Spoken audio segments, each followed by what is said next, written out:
Hello and welcome to Rediscovering Childhood, a podcast that brings you lots of practical information to help you become a more conscious parent. This podcast is brought to you by Discovery Playtime, an Irish business that provides high-quality educational and sensory toys to help your children develop skills through play. Visit discoveryplaytime.ie or download the app to get inspired.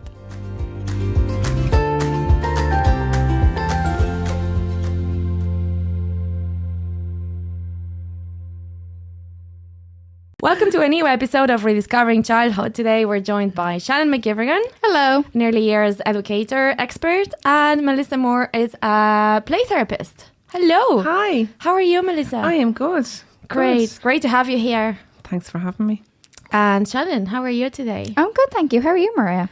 I'm good. I'm a bit disappointed that I didn't win my award last night. Oh, yes. Yeah. Only men wins. Because they play golf together. Oh, well, I don't know what to say to that. I actually saw you on Instagram last night. I was watching it. I was like, oh, yeah, wow, I was very excited. But just being there was amazing. Yeah. And I think it really builds my resilience and connections, everything. And I thought, there's a learning on everything we do. And being there, just not giving up and say, that doesn't mean I'm not good enough. And it applies to everything in life, I think. Anything you do, it's okay. I am where I'm meant to be and I'll keep going. It doesn't matter. But it's a huge incentive, isn't it? And a huge recognition. Not very many people get nominated even. Yeah, and the process are just like to have the confidence. But I think it is down to confidence. What I read is the research shows that women are less confident in putting their name out there for recognition. So that's why we'll get there. We'll get there. Keep chipping away. Yeah. So Melissa, tell us a little bit about yourself, your journey, how you became a play therapist. Oh gosh, where did I start? I suppose it goes back to primary school really. My undergrad, my degree would be in social care. So I always remember just playing. We were a really active family. There's 4 of us, 2 boys and 2 girls. And we were always kind of either with a ball in our hand at the football pitch or out on the road. So times have changed. Like we were street kids like back there, and you're kind of talking about the early mid-80s kind of.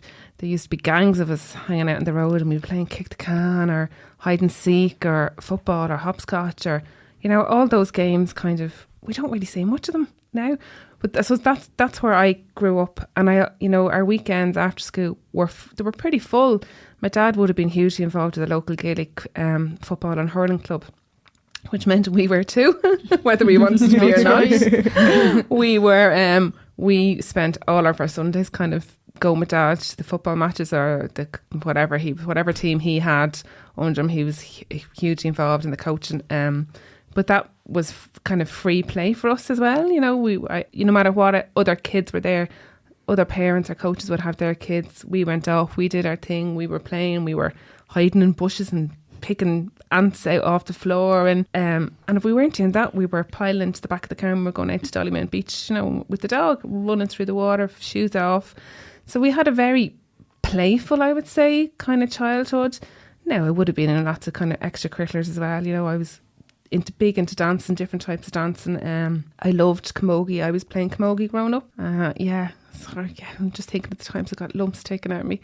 But anyway. I was going to say, that didn't look like a fond memory right there. No. Your face just seemed to just go to a different place. I have a scar here over my eye where I ended up in the Mater Hospital.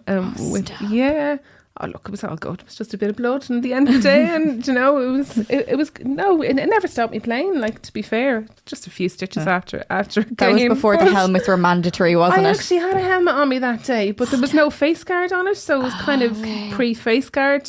Yeah, but whatever way she clocked me, and she caught me in the corner, of the eye. Wow. But look, do you know what? I actually think it made me even more determined. Do you know, I'm not giving up. I'm going to do this, and it's nobody going to hit me again.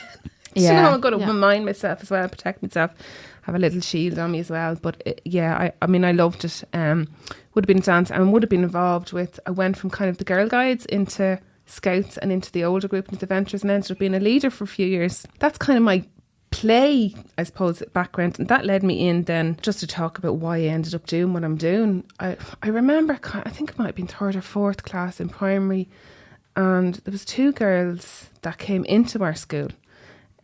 One was in my class and one was in the other kind of 3rd or 4th class. they lived in the local children's residential home. And at that time, you didn't really hear of that kind of situation. There wasn't too many children like that. And I always remember thinking, like, how did this happen?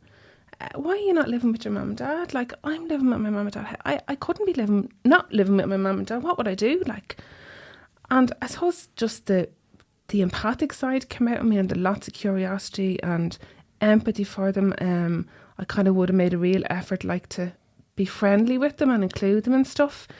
Where because they came in so late, and they came with difficulties, I suppose. You know, one had physical difficulties and the other had quite significant behavioural difficulties. As you can imagine, coming from that kind of a background, none of us had any idea kind of went on in their family lives, or what trauma they were exposed to, or what brought them there. So I kind of really made a big effort with them, and I don't think I ever got over that. I don't think I ever got over the fact that these two girls weren't living with their family. Just so unfair, isn't it? It just sucked. And why was that allowed? Or why didn't people help them? Or where was their extended family? So many questions. So I think really that was kind of my first experience and first thought of, okay, what am I going to do with my life? Went on to secondary school. That thought and that experience never really left me. And I can still tell you their names to this day and age. They left such an impact on me. So I then went I did a degree in social studies, which would have led me into residential units, into children's residential units. So all of my work experience within that degree would have been in residential homes for children, or St Michael's House for children with additional needs.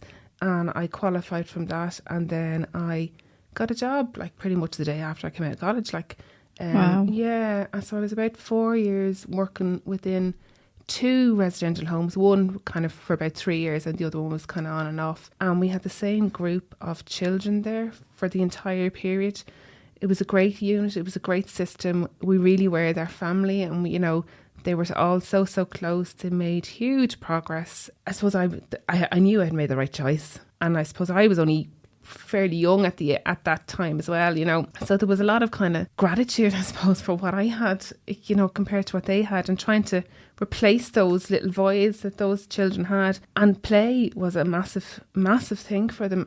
They would have been really dysregulated at times. There would have been a lot of behavioural issues. There would have been a lot of emotional difficulties. Some of them had medical issues. Some of them had physical difficulties. So it was trying to make life as fun as possible for them, while also, making improvements in those areas for them as well. Then when I left that, I went to what was at the time, it was the Eastern Health Board, and that obviously has devolved into Tusla now. And I was working in social work teams, initially in child protection for about 19, 20 years, or thereabouts, in child protection. And then I moved into children in care.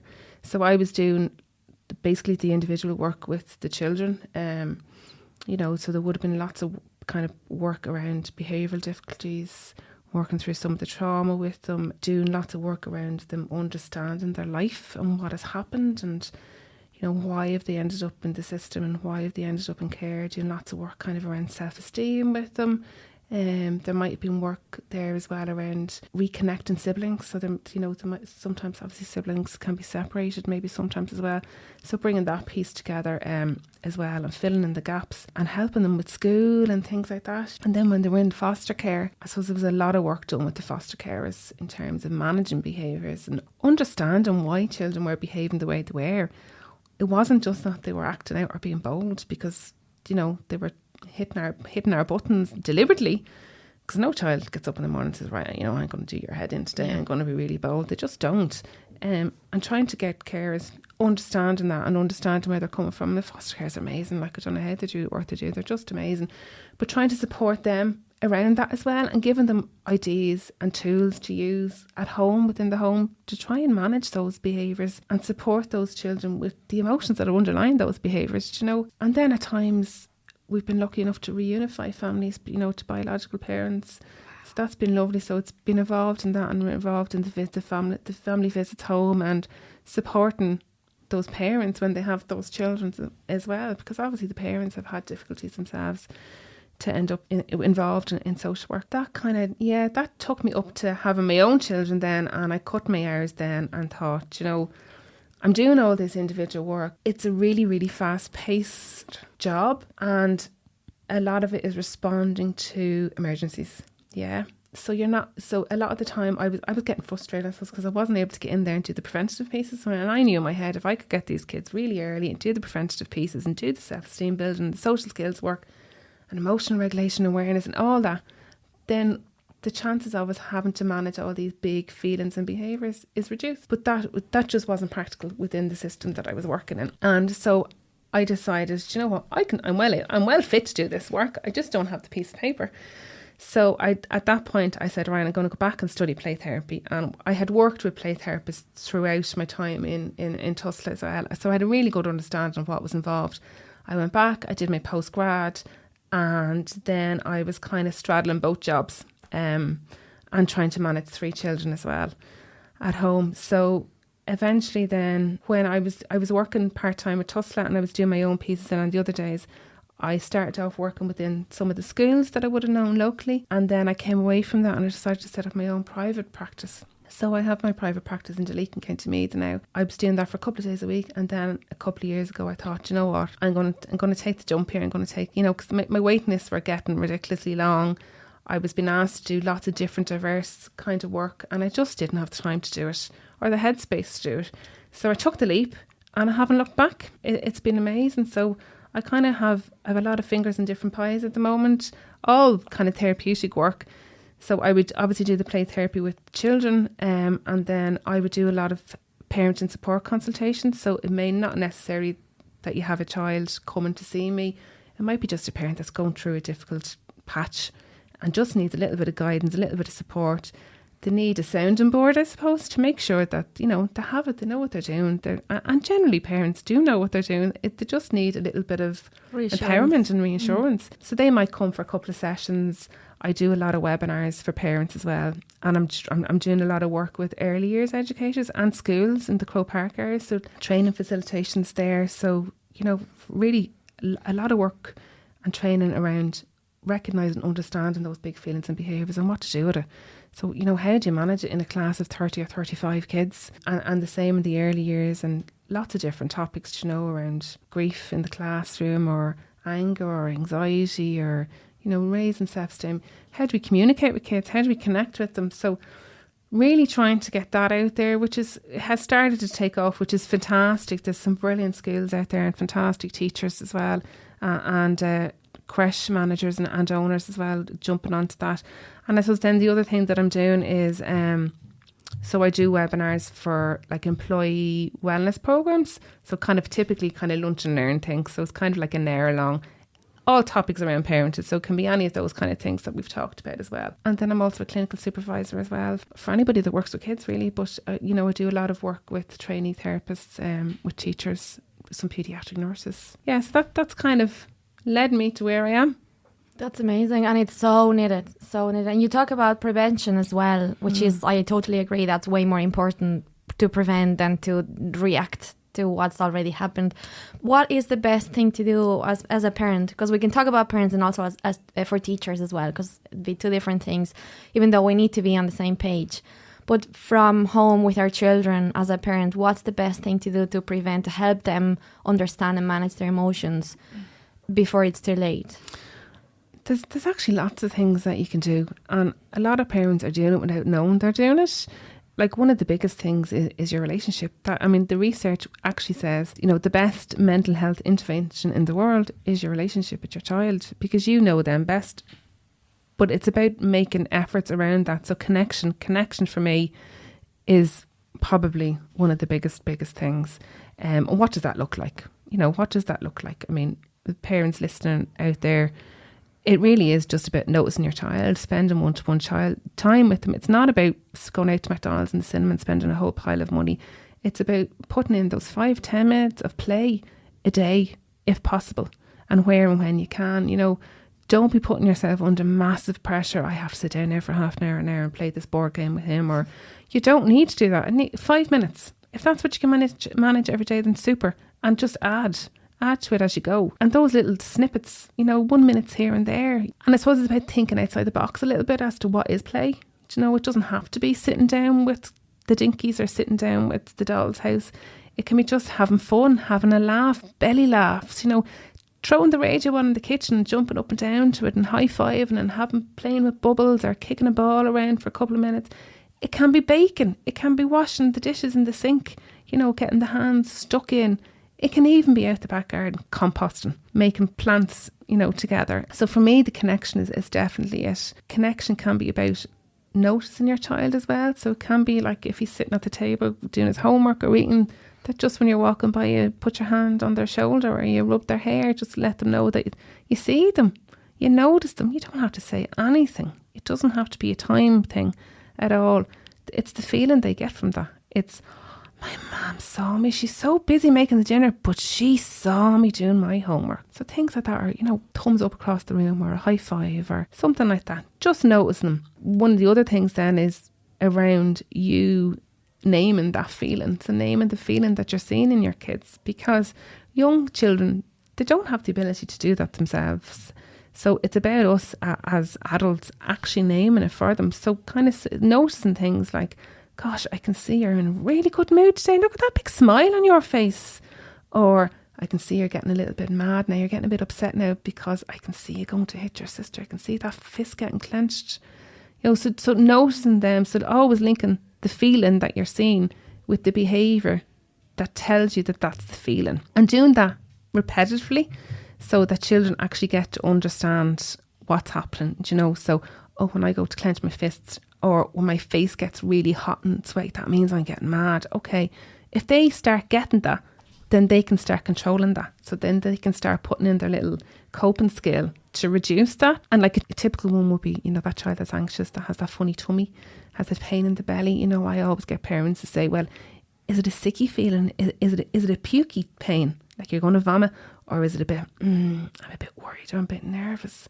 So getting them to think about it, because I think that educational piece for kids is really, really important. If they understand what's happening physically within their body, then they can understand it, they can be less scared about it, and then they can sit with it, they can accept it, but put in a coping skill as well if they know what it is. If we don't know what it is, it spirals us and we start imagining all sorts of stuff and getting really frightened about things. And I suppose when I'm teaching this to parents, what I say to them is, if you wake up on a Monday morning and your heart is going 90, it's beating out your chest, you're thinking all sorts, I'm going to have a heart attack, I don't know, I have to go to the doctor, I don't know what's going on, I'm going to die, my God. And all sorts of stuff races through you. But if you go to your GP and your GP says, you just had a panic attack because this happened, and they explain it to you, or they might give you a tablet or whatever. You wake back up the next Monday, the same thing happens, my heart is beating out of my chest. Because you've gone to the GP, okay, I know what that is. I know what I need to do. I need to breathe through it, or I need to take the medication that I gave you. You're much more able to handle it because you understand it, which means that the intensity is reduced. Your feelings about yourself are far more better, and you're able to cope. So you're teaching children emotional regulation awareness. You're teaching them body awareness. You're teaching them life skills in terms of, whatever that coping mechanism is that we've chatted about, whether it's breath work or it's I go and get a hug and a snuggle off mum, or, whatever it is, they're becoming more resilient then as well. They feel better about themselves. They cope in difficult situations. So the benefits of just naming a feeling and linking it to behaviour are massive. Yeah. And what's the best way to react when, say, like your son hits his sister, for example? I know I'm not supposed to shout. What is the alternative? I know this here. I promise. You're not supposed to shout. No. But hey, hands up, who doesn't? We all do it. We all do it, doesn't it? There's no parenting book, and I think that's really important to say to parents too. We always get you off guard. Yeah. And we have our bad days. They have our bad days. We all have the same feelings. And our feelings are okay. It doesn't matter what it is. They're all like appropriate. Yeah. And it's important to validate. I think if I'm prepared, I know he's gonna hate her at some stage. I'm just gonna expect it because it's gonna happen. But I know if that happens, I'm going to react this way. Yeah. Just be prepared. And I think that's important. It is normal. And there's something in there about impulse control, depending on what age they are. Sometimes they actually just can't stop themselves from lashing out. But in terms of a parent's response to that, it is about staying calm as much as you possibly can. That might mean that you literally have to turn your back. Yeah. Turn your back on them, because then you're removing yourself from the situation. You're a minute to get back to 30 seconds.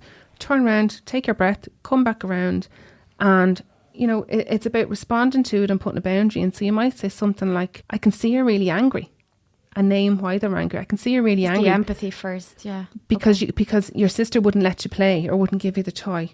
It's okay to be angry, so you're validating the feeling, but it is not okay to hit your sister. That's not allowed in this house. That's not safe to do. Keep the language simple. Try and keep it to like a one sentence. Too much language, the message just gets lost in the middle of it. But it's really important to name the feeling, acknowledge it, so validate it for him, and put in that boundary. And the boundary is, that's not okay.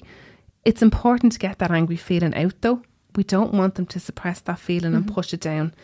And if we get mad and cross with our children for displaying feelings, then what tends to happen is that they eventually learn, actually, it's not okay to have that big feeling. It's not okay to feel sad or upset or angry or mad. And really, I should just keep it inside and just push it down into my tummy. That is not what we want for our children, because that leads to all other sorts of stuff later in life. So in that instance, when you've validated and you've put the boundary in, try and give your child an alternative, appropriate way to get that feeling out. So it might be, if you feel like you need to hit something, go and hit your pillow. Yeah. So something safe. But the most important thing is for you as a parent to stay calm, so not to match your child's energy, because what will happen is it'll just escalate. He'll go up a notch, then you'll go up a notch. Then everybody feels lousy about themselves, and there's probably going to end up tears and screaming, and it's going to go on for ages. And at the end of the day, he's just going to come away feeling rubbish. And you probably are too. There's going to be mammy guilt there as well. Yeah. And look, it's not a quick fix, and it's not something that we're innately born to do as parents, and it's definitely something that needs a lot of practice and a lot of work. But just keep chipping away at it. Even sometimes I ask parents to just get a sticky note and stick it on the kitchen press and just, have a couple of words on it. Validate, boundary. Just to remind you. To create the habit as well. It's to create the habit. Every time you walk by that little sticky note in the kitchen or on the press, regardless of what's going on, your eye is catching that, and it's sending a really positive message to your brain. So what you're doing each time is you're actually creating a new neural pathway every time you look at that and every time you put that into practice. And what will eventually happen is that it will just become automatic in your brain, and it will just happen instantaneously. Yeah, I love that. And what can we do in schools now as teachers when that happens in a school? I know the tricky part in a classroom is that the amount of children in the classroom, and I guess the hardest part is to see, what do I prioritize? These two that are killing each other, or is it these two that are not being noticed, or these two that are want to share everything that they're doing and they're so enthusiastic and motivated, and which one will I go to first? And as a teacher, what are the tools that a teacher should have? Some tools to kind of help the whole classroom as a whole to regulate throughout the day. So then also that doesn't happen when they come home, that they're so dysregulated. So what are the things that a teacher could do in the classroom? I don't envy teachers, I have to say. I think they do an amazing job under very difficult circumstances, and some of the classes are huge. For me, I think it's probably that preventative piece as opposed to the reactive piece when something happens. So sensory regulation is probably the biggest thing for me, really. And a lot of people tend to put that in place when there has been a big behaviour or a big feeling. And actually, we need to have it kind of straddled throughout the day and woven throughout our lessons to prevent that big feeling. So what does that look like? So it can be movement breaks. And movement breaks doesn't have to be about taking a child out of class. It doesn't have to be 10, 20 minutes. It can be snippets throughout the day. So I would often say, try and do it every kind of 3/4 an hour to an hour, or every time you change a subject, you change onto a new topic. It can be just, right guys, let's up out of your class. Come on, let's go. Push the chairs back. We're going to do 10 jumping jacks.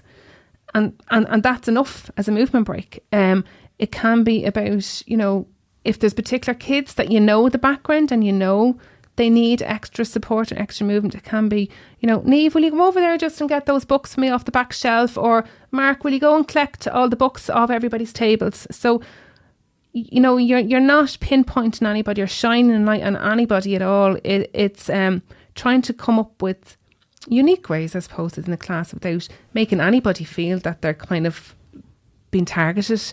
There's I suppose it's important to kind of notice at what particular times of days kids may, have bigger feelings. So are they regulated when they're coming in to school in the morning? Do we know their history? There are some children, particularly children that I would work with, that need regulation straight away in the mornings, and it's just about play.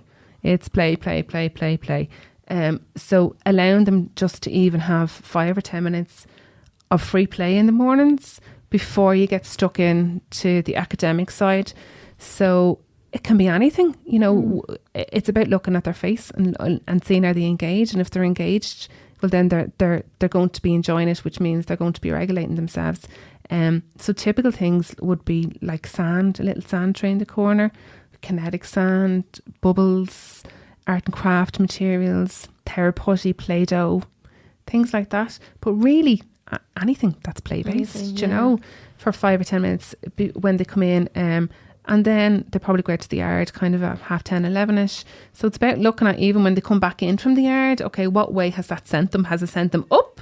Or do I need to bring them back down? And generally teachers will say, they're mad when they come back in from class. So it's about looking at a different piece of regulation. I need to bring them down. So do we need to do some mindful colouring? Do I need to get them to all lie down on the floor or put their heads down their table and do some nice creative visualizations with them? Or maybe they need to do 5 minutes of yoga. So kind of, weaving those kind of things in throughout the day before we meet a big behaviour, because what that's going to do is going to regulate the lower part of the brain, which is where our fight, flight or freeze lives. And if we don't regulate that part of the brain, then those children can be living in the fight, flight or freeze for the most of the day, which means their learning brain isn't activated. So really, there's no point in them being there because they can't learn and they're going to disrupt everybody. So it's about trying to get that balance right, really, I think. But there is an awful lot that teachers can do if they can bring in those playful methods throughout the day. And I would say as well, no matter what kind of lesson they're trying to teach, is about trying to look at it, or how can I bring play in here? How can I do this as a game? Even the older kids, even the 5th and 6th class kids. They'll come up with the ideas. I find most of the time, we question, how do I do this? Just ask them. Yeah. They'll tell you. Yeah. I was talking to a teacher recently and she said, I just can't get them to do the written work. I can't get them to. I'm trying to teach them how to summarise stories and to write essays and stuff. And I said, well, why don't you use play? And she looked at me and she said, what do you mean? And I said, well, get them to play something. And then at the end, right, okay, I want you to summarise what you did there. Write it down. And because they've enjoyed the play, they're much more likely to actually be able to write a summary. Yeah. And so that will translate then into other areas. And even saying to them like, so what if your friend wants to play with that toy? What would you advise her to do? Or how would you show her how to do it in a summary, in a story? So the language skills are there and they're being translated because they've enjoyed it. They've been allowed to engage in it. They've been allowed to direct that play. And they connected with their experience. Yeah. And even, if you have children in school that are, maybe they're not getting on, or, there's a bit of friction there between them. Like the studies have shown, if you introduce play into your class and into your school, there's less instance of bullying, because what you're doing is play is fun. When we play, it drives us to play with somebody else. So we connect, we make that relationship. We feel good about ourselves. We sort out conflict and we sort out trouble. We share, we plan, we manage stress. If you're sitting building a tower of blocks or you're playing Jenga and it's your little nervous system is wound up and it is stressed out because it's like, oh, this is going to fall. What am I going to do? And eventually it's like, oh, well, if it falls, that's all right. I'll just build it up again and we'll keep going. And what you're doing is it's repetitive play, but it's teaching your nervous system actually how to regulate. And this is okay.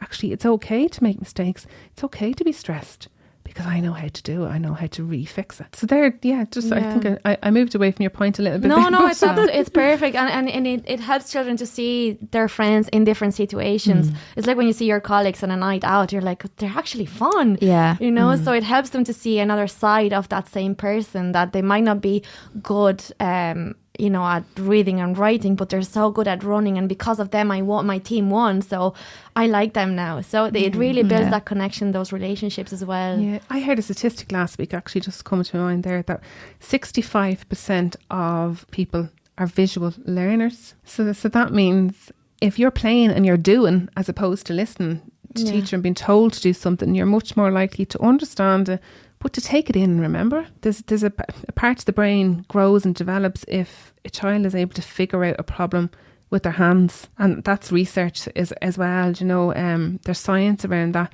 It develops a new structure in your brain, a new habit. Like self-esteem is you're full of confidence. You know you can do it. You can be concentrating, you're determined, I can do this, I know how to do this. They mightn't be the best learner at English, or they might be the best at maths. But they might be one day, and because of that experience, then they have the opportunity to develop whatever it is there. And they have the confidence to go and do it. And then they can do anything. Yeah. What are the signs that we would need to look for to know that, say, my child we need a therapist to help us here because we need external help? What are the signs that we would need to look for? That's really varied, and it's a really difficult one to pinpoint. I suppose some of the typical things would be changes. So changes in sleep habits, maybe. So they might be bedwetting, or they might be in and out to you more often. They mightn't want to go to bed by themselves or sleep in their own beds. Changes in eating habits. So maybe eating less or eating a lot more, or stealing food, suddenly not wanting to go out with their friends, or suddenly not wanting to go to school, not wanting to go to, the football club that they always went to. You might hear them talking a bit more negatively about themselves, or you might have a lot more of those big feelings at home, that wouldn't be usual for your child. So things like that. But I would say that those kind of behaviours, a lot of those behaviours our children go through anyway, but it's the impact that those behaviours are having on the child and the family, and how long they're going on for. So if they're impacting kind of daily life, I think that's probably the point to lift the phone and just have a conversation. Have a conversation. Look, this is going on. I'm not sure if I need help. What do you think? What do you recommend? And there are times where I would bring parents in and I would just have that consult with them. I might give them ideas and, and get them to understand and think about why things are happening at home, and dig a bit deeper underneath the behaviours, and then empower them to go away and actually implement stuff themselves. And I might never see them again. So so they're kind of some of the ideas. Sometimes we don't see these things at home, and sometimes maybe school might flag some stuff for us, or vice versa. Sometimes the schools don't see what we're seeing at home as well. So it's about kind of taking each child as an individual, the family system as an individual as well. Would you need to see both parents to see their parenting styles and all of that to kind of get a better idea of the whole situation? So one of the prerequisites to play therapy is I have to have both parents consenting. Otherwise, I can't see your child. So when possible, I would always invite both parents to the initial consultation. So the initial consultation, I would be looking at, parenting styles, who responds in what way, are the two of them on the same page, and looking at what's gone on up to now. So it can go back, depending on the situation. I would often ask questions about the pregnancy, the birth, the delivery, and all the way up to today as to what's going on, Would a traumatic birth affect the behaviour of a child? Yeah, it can do. Yeah, absolutely can do. It's a very difficult one to nail and say, 100%. But definitely. But it has an impact. Sometimes it can have a big impact. And what could we expect in a session with a play therapist? What is the process or the options? So I'll talk to you about how I work, because there are some variants. Okay. So initially I would ask parents to come in without the child. So we would talk about, as I said, from birth, from conception, really, to see if there's been anything kind of traumatic that happened through the pregnancy, through the birth, and all the way up. We'd be looking at milestones. So I'd be asking, have children hit their milestones as and when they should have? Has there been any delays?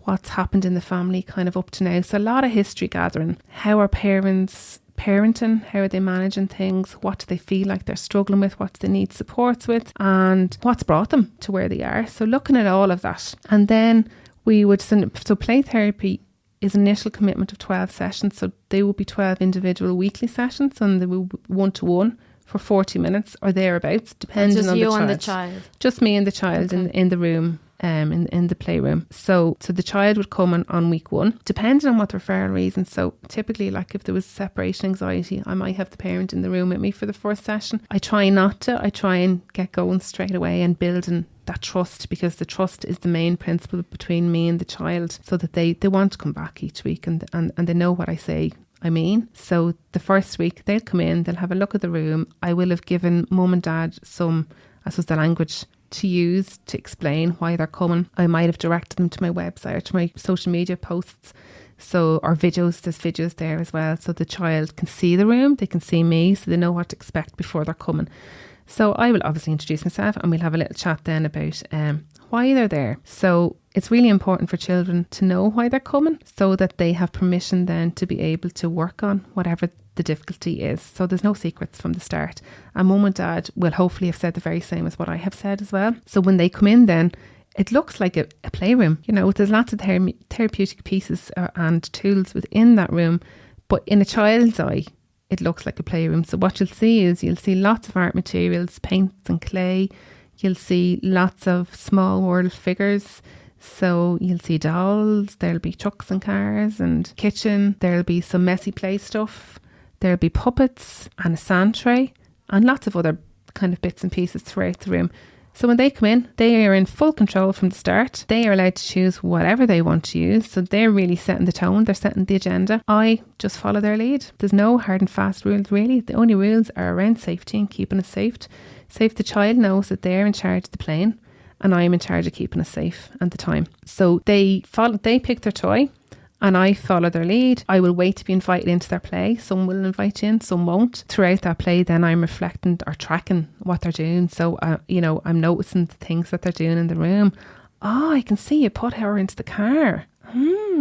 Or, there might be something in their play and I might say something, oh gosh, that looks a bit scary. I wonder what that's like. So that would be me reflecting and tracking to them, reflecting their movement sometimes. So if they're doing a big move, sometimes I'll reflect that and I'll do the same.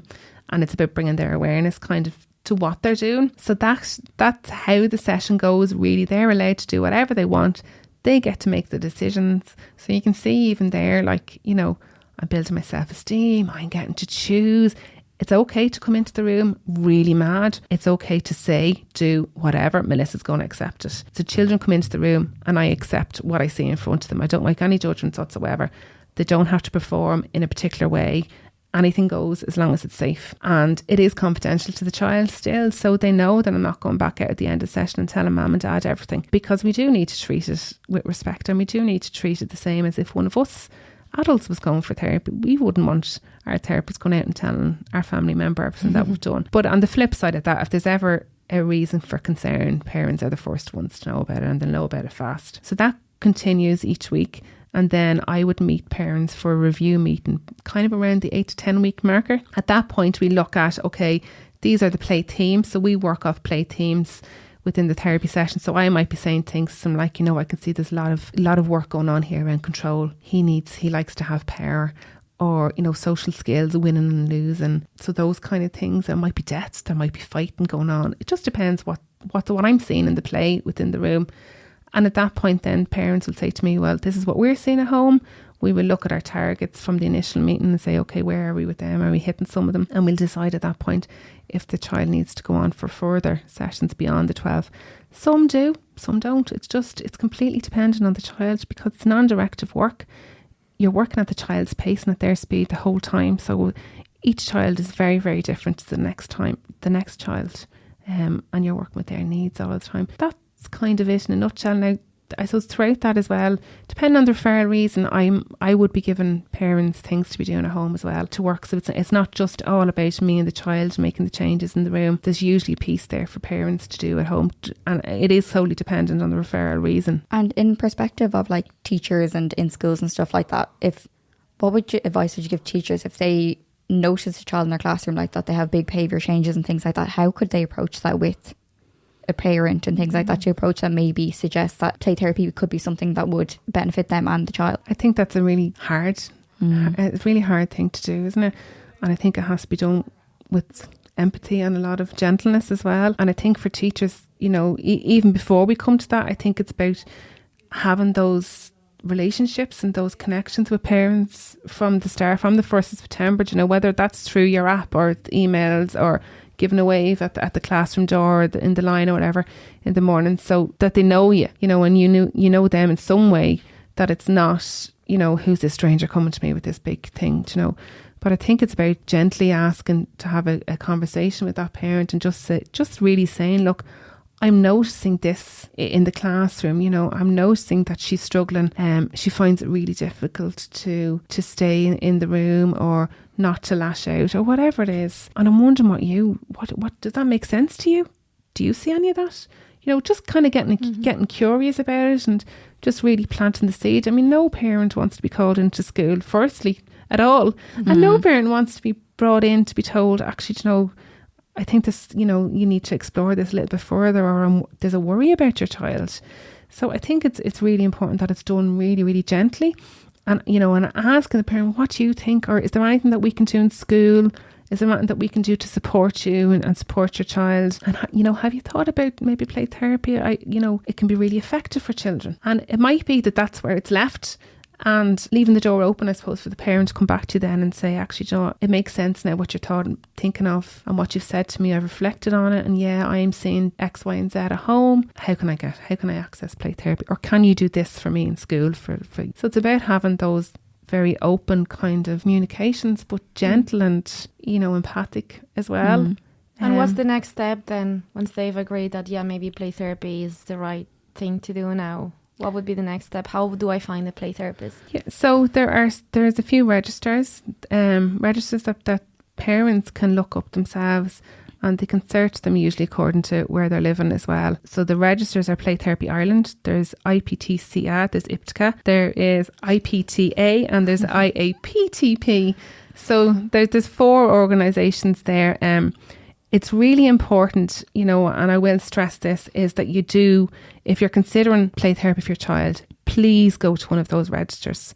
Unfortunately, in Ireland, we are not CORA regulated at the moment, which means that anybody can get a plaque made and go outside their house and stick it up, or a place of business, and call themselves a play therapist. I never knew that. No, I didn't know. Wow. Now, every organisation in the country is fighting and pushing to try and get this, because anybody can put themselves out there. It's such a hard training.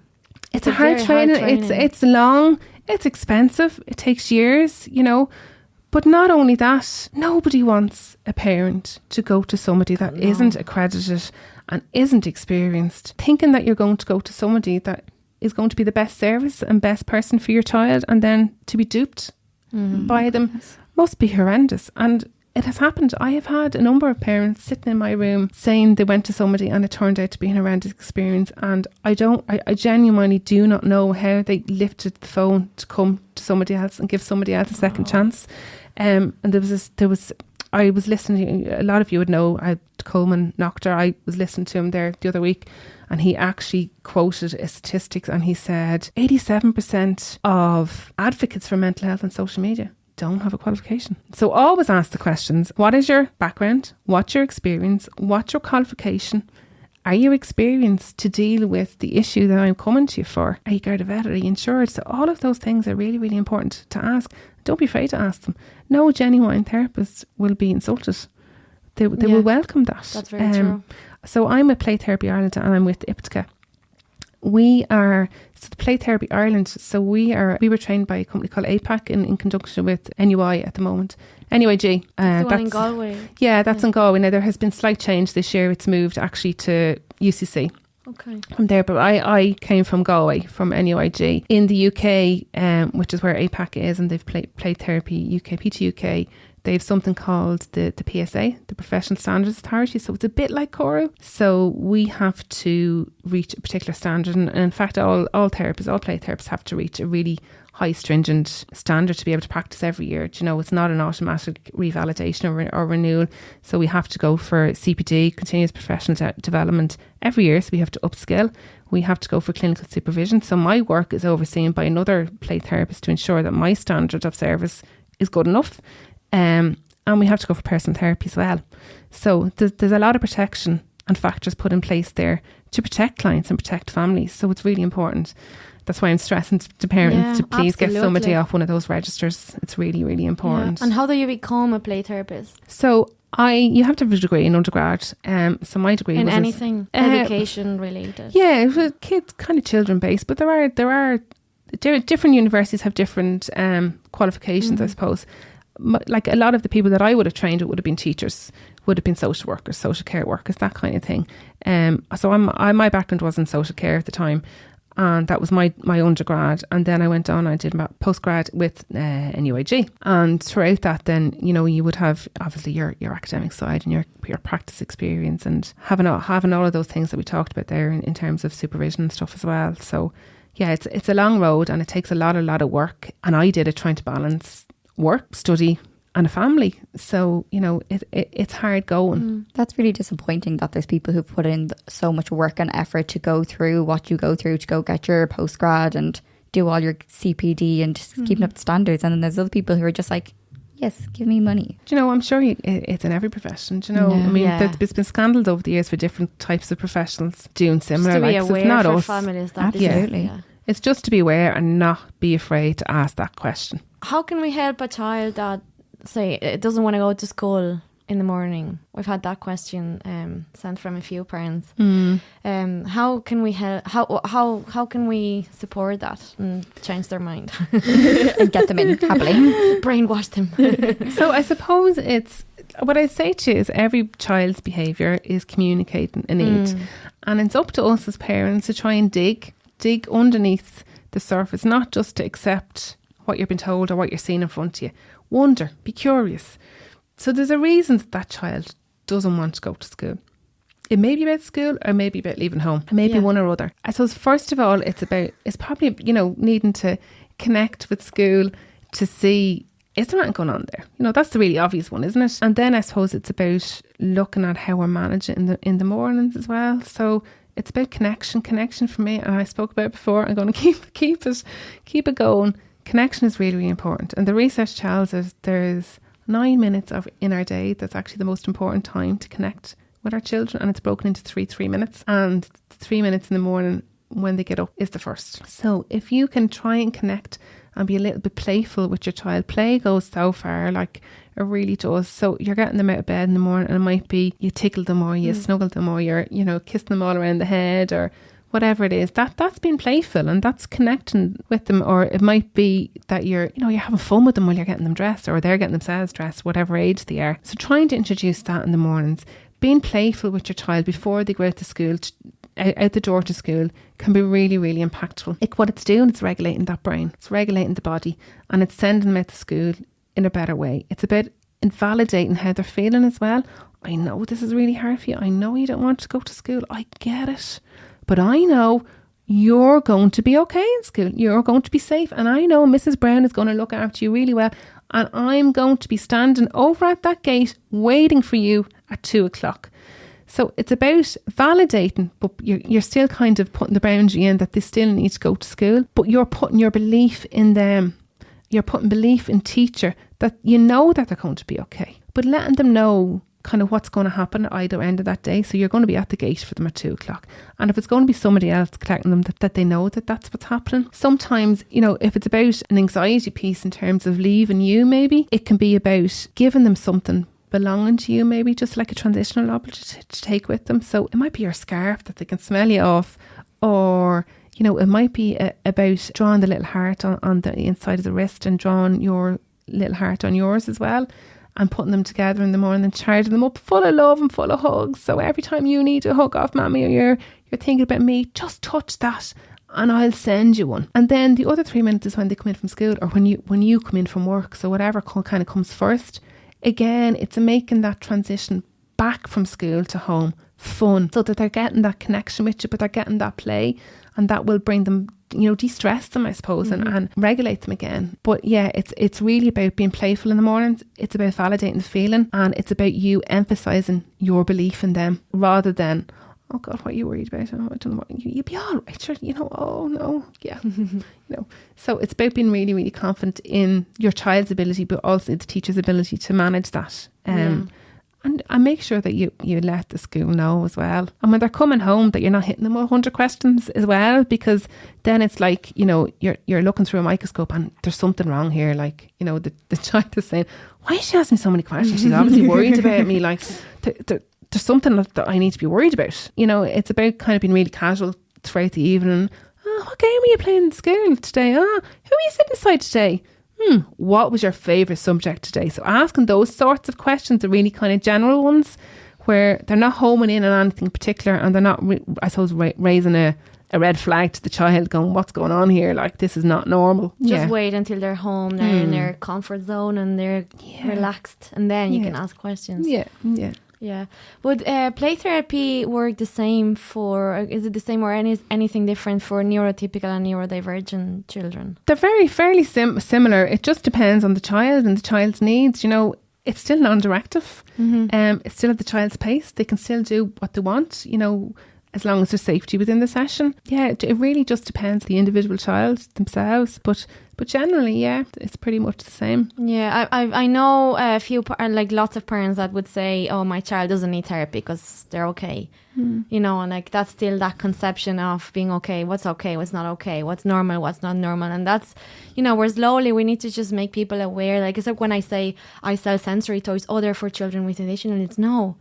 Every child needs to play. Every child needs to have experience. They're toys. They're for everybody. Still that misconception of anything sensory is for children with additional needs. That's not a reality. So, people think children would really benefit from that kind of play. In the same in the schools, they don't need to play because they need to learn and they need to write and they need to read, and that more playful approach. And I think that's important to know, that parents, that it's for everybody. It is for everybody. Like, we get old because don't play. Yes. So play is how we learn. And that's why she looks so young. Play is how we learn. Yeah. And there's research there, for adolescents in mental health, adolescents that have mental health difficulties later on, there's a lot of linkages back to early childhood play deprivation. So the research and the science is done around it, and even if you think of, what are we learning from play? There's so much there that we're learning. Everything. Oh, absolutely everything. And it's back to, again, that 65% of us are visual learners. If we're learning through play, then we'll remember it, as opposed to looking at the blackboard. And allowing children to have those choices and to decide what we're doing. So, that's one of the other things that teachers can do as well, is bring in the choice system, even an A and a B. A, we can do this today, or B, we can do this. What do you think? Yeah, I call it manipulated choice. You do have a choice, but your choices. So you're going to make sure the choices are going to suit teacher, and it's still going to hit the boxes that need to be done that day. And if there's conflict or whatever, that we use things like rock, paper, scissors, so that children can sort out the conflict by themselves. And that's a movement break as well at the same time. And it's fun, and it's a laugh, and if we're creating fun in our day, and we're restructuring the brain and everything again, and we're making school a fun place to be, and I want to get up in the morning and I want to go because I'm going to have fun, but I'm going to learn. And teacher's going to meet all the criteria that she needs to meet in terms of the academics and the learning piece as well. It's nearly like fun is not, it seems like fun is not professional. Yes. Anything fun is not professional. If you add an emoji on an email, it's not professional. But I was listening to a book yesterday, the Tesla cars. They have this system that turn your car, it can make fart sounds from the passenger seats. It's Tesla, and it's their budget for advertising is zero. Because how they advertise it is they turn your car into Easter hunt. So it hides eggs around the car, and the driver has to find them. This has lots of features like that, and turns it into a sleigh with Santa. And with the elves and everything, and it shows things around. But I think the farting thing was I want a Tesla. But like, it's fun, and look, it's a serious company, it's profession and it's business, but we forget how fun it's part of our life. It's all we have is ourselves and our connections and just having fun. Yeah. If you're not laughing, like, you know, what are you doing? What's the point? Yeah. I remember I was in a preschool once, and loads of the parents kind of had this thing with the managers and all. They were like, well, you had loads of fun today. Yeah, great. Okay, so what did you learn though? And I was like, well, let me tell you. And I had my list out. But it was like, oh, because you had a party in school, what else did you do? Yeah. Like, okay, so we actually had to set up for the party. So Lucy Lou had to go and she had to count how many people had to go and get the plates. Then Johnny had to go and make sure that there was enough water in the jug for everybody. And then Sarah came over and she told me that we didn't have enough jellies for everyone. So we had to go and see how many jellies we needed. Then we had to go find the jellies. Where are we going to find the jellies if we didn't have the jellies? Problem solving. Yeah. So I was like, for you, yeah, we had lots of fun and we all did all these things. And I was like, I actually did page 6, 7 and 8 on the maths book. Thank you very much. Yeah. And children leaving feeling really good about themselves because they've managed to figure all that out. Exactly. And they've made friends and they've played well, and there's so much powerful. so much. And I'd love to know, has anybody ever regretted sending their child to play therapy? Well, they haven't told me. There you go. There you go. I mean, if you think of the things that are worked on automatically, regardless of where you're coming, like you're working on social skills, you're working on self-esteem, you're looking at emotional awareness and regulation, problem solving, planning, all of those things typically will come up naturally within sessions. And then the reason that the child is there and the child is the one that kind of dictates what he decides to work on within the session. And, you know, using the sand is probably one of my favourite things to use because they don't realise even what they're doing and they're working through things. And often children will regress to a certain point of their development stage because they haven't got a skill and they haven't managed it. They'll work through that until they've met that need and move on. And that's because we give them the space to do it, and it's non-judgmental and it's trusting, and that child knows what I have said in session 1 is true and carries through. I'm never going to make a judgment. I'm never going to tell them they have to do something they don't want to do. I'm never going to go out and tell mum and dad what we've just done, you know, and they trust that and they trust that process, and that's why it can be so effective. I think some parents sometimes can, you know, and we all do when we're worried about our kids, we want to wave the magic wand and we want it to be all change in 3 or 4 sessions, but it's not. It doesn't happen that fast. It takes time. Yeah, it takes time. And for me, it means if it doesn't happen in 2 or 3 sessions, that actually the change is much more likely to remain and to carry on, and that they don't regress. And look, some kids do regress. You know, life throws curveballs at us for whatever reasons. And, you know, like, you know, adults go in and out of therapy and they might be in therapy for 2 years and then something might happen in life and you have to go back. It's an ongoing process. It takes a lifetime. I mean, it's all about self-development, isn't it? Really, at the end of the day. Yeah. You can never regret things you did as much as you can regret things you didn't do. Absolutely. And if you're even considering that play therapy might be an option, definitely I'd suggest go have a consultation and take it from there. But just you won't regret doing it, but you might regret not doing it. If it's in your mind, I would say lift the phone, send an email, make contact with somebody, ask the questions. Is this suitable for me? What's involved? And then make your decision. At least you're equipped with the information that you can decide there, you know, and you can take your time over it and decide at that point. What I would say is, you know, it's not something that I don't think will do harm to your child. No, because you're looking at those self-esteem, social skills and all that sort of stuff that we talked about, and emotions. But yeah. And in the meantime, just play, connect and have fun. Play, connect and have fun. Don't put too much pressure on yourself as a parent. Play when you can. And that's free. That is free. That costs nothing. Yeah, free. Give your child a little touch as you're going by them, a high five, a thumbs up. Just let them know that you see them and you hear them and be there for them. And so that's the other thing is, you know, parents would often say, but I spend loads of time with them, I'm there. Yeah, but are you fully present? Are you present? Are you attainable? Or, you know, can they get you? Are you there scrolling on the phone? Are you making the dinner? So when you're having those conversations with your children, try and put the phone down. Try and step away from the cooker if you can for a few seconds, just to have that eye contact, the hug, whatever it is, so that they see that they are important. And that is the underlying message is, she took time out of her day. Those potatoes aren't important as me. Look at me. She loves me. You know, she sees me. She wants to know what I have to say. She wants to know what I'm thinking. And really that's your connection. And if you're getting all of that connection in when your children are small, then when they come into the teens, you've got that channel of communication wide open, so they know whatever it is you bring home, whatever difficulty you're facing, that you can go to mum or dad and they will accept it without judgment, without, letting loose, because you've had that relationship. They might be happy about what maybe if you've done something.